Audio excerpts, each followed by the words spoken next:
അരവിന്ദ് കെജ്രിവാളിന്റെ അറസ്റ്റിനെതിരായ ഹർജി സുപ്രീം കോടതി മൂന്നംഗ ബെഞ്ചിന് മുന്നിൽ ഉന്നയിക്കാനായില്ല. കെ കവിതയുടെ ഹർജി പരിഗണിച്ച ശേഷം ജസ്റ്റിസ് സഞ്ജീവ് ഖന്ന അധ്യക്ഷനായ പ്രത്യേക ബെഞ്ച് പിരിഞ്ഞു. ചീഫ് ജസ്റ്റിസിന് മുന്നിൽ വിഷയം ഉന്നയിച്ചപ്പോൾ കേസിൽ ഉൾപ്പെട്ട കെ കവിതയുടെ ജാമ്യാപേക്ഷ പരിഗണിക്കുന്ന ബെഞ്ചിൽ സമീപിക്കാനായിരുന്നു നിർദ്ദേശം. മദ്യനയ അഴിമതി കേസിൽ കെ കവിതയ്ക്ക് ജാമ്യമില്ല. ജാമ്യം തേടി കവിതയ്ക്ക് വിചാരണ കോടതിയെ സമീപിക്കാമെന്ന് സുപ്രീം കോടതി നിർദ്ദേശിച്ചു. മുഖ്യമന്ത്രിയുടെ അറസ്റ്റിനെ തുടർന്ന് ദില്ലിയിൽ നിരോധനാജ്ഞ പ്രഖ്യാപിച്ചിരിക്കുകയാണ്. പ്രതിഷേധത്തിനായി ആം ആദ്മി പാർട്ടി പാർട്ടി ആസ്ഥാനത്ത് നിന്ന് ITOയിലേക്ക് മാറി. ശ്യാം ദേവരാജ് ആദ്യം വിശദാംശങ്ങളുമായി. ശ്യാം, ഇത് ജസ്റ്റിസ് സഞ്ജീവ് ഖന്നയുടെ ബെഞ്ചിൽ മെൻഷൻ ചെയ്യാൻ സാധിച്ചില്ല എന്ന് പറയുമ്പോൾ എന്തായിരിക്കും ഈ റിട്ടിൻ്റെ ഭാവി? ഇതിൽ ഏറ്റവും സുപ്രധാനമായ ഏറ്റവും പുതിയ വിവരം നികേഷ് കുമാർ, അരവിന്ദ് കെജ്രിവാളിന്റെ ഹർജി പരിഗണിക്കാൻ പ്രത്യേക ബെഞ്ച് വീണ്ടും ചേരും എന്നതാണ്. മിക്കവാറും ഇത് ഉച്ചയ്ക്ക് ശേഷമായിരിക്കും ചേരുക എന്നും നമുക്ക് മനസ്സിലാക്കാൻ കഴിയുന്നു. സൂചനകൾ പുറത്തു വരുന്നത് അങ്ങനെയാണ്. കാരണം ഈ നിലവിൽ കെ കവിതയുടെ ജാമ്യാപേക്ഷ മൂന്നംഗ ബെഞ്ച് പരിഗണിച്ചിരുന്നു. കെ കവിതയുടെ ജാമ്യാപേക്ഷയിൽ സുപ്രീം കോടതിയുടെ മൂന്നംഗ ബെഞ്ചിന്റെ നിർദ്ദേശം കീഴ്ക്കോടതിയെ സമീപിക്കാൻ, വിചാരണ കോടതിയെ സമീപിക്കാനായിരുന്നു. ഇതിനുശേഷം ആ കോടതി, മൂന്നംഗ കോടതി അതിന്റെ നടപടിക്രമങ്ങൾ പൂർത്തിയാക്കുകയും പിരിയുകയും ചെയ്തു.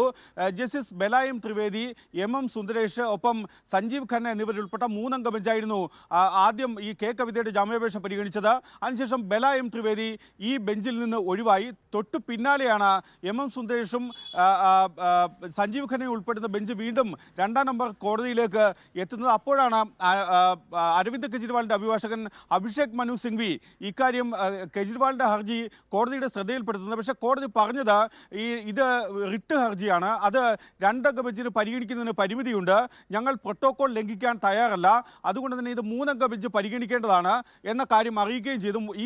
ഈ ഹർജി ഇന്ന് തന്നെ പരിഗണിക്കണമെന്ന ആവശ്യം അഭിഷേക് മനു സിംഗ്വി സുപ്രീം കോടതിയിൽ ഉയർത്തി. ഈ 2അംഗ ബെഞ്ചിന് മുന്നിൽ ഉയർത്തി. തുടർന്ന് ഈ 3അംഗ ബെഞ്ച്, 2അംഗ ബെഞ്ച് ജസ്റ്റിസ് സഞ്ജീവ് ഖന്ന ഒപ്പം MM സുന്ദരേഷ് എന്നിവർ അടങ്ങിയ 2അംഗ ബെഞ്ച് അഭിഷേക് മനു സിംഗ്വിയെ അറിയിച്ച കാര്യം രാവിലത്തെ നടപടിക്രമങ്ങൾ, അല്ലെങ്കിൽ രാവിലത്തെ സെഷൻ പൂർത്തിയായതിനു ശേഷം, 2അംഗ ബെഞ്ചിന്റെ നടപടിക്രമങ്ങൾ പൂർത്തിയായതിനു ശേഷം 3അംഗ ബെഞ്ച് വീണ്ടും ചേരാം, അപ്പോൾ അരവിന്ദ് കെജ്രിവാളിന്റെ ഹർജി പരിഗണിക്കാം എന്ന കാര്യമാണ് 2അംഗ ബെഞ്ച് വ്യക്തമാക്കുകയും ചെയ്തത്.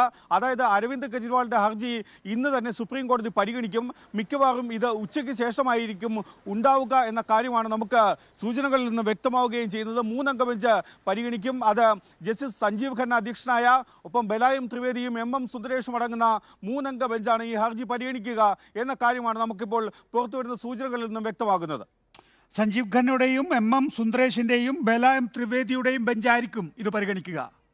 റൈറ്റ്. ഇപ്പോൾ ആതിഷി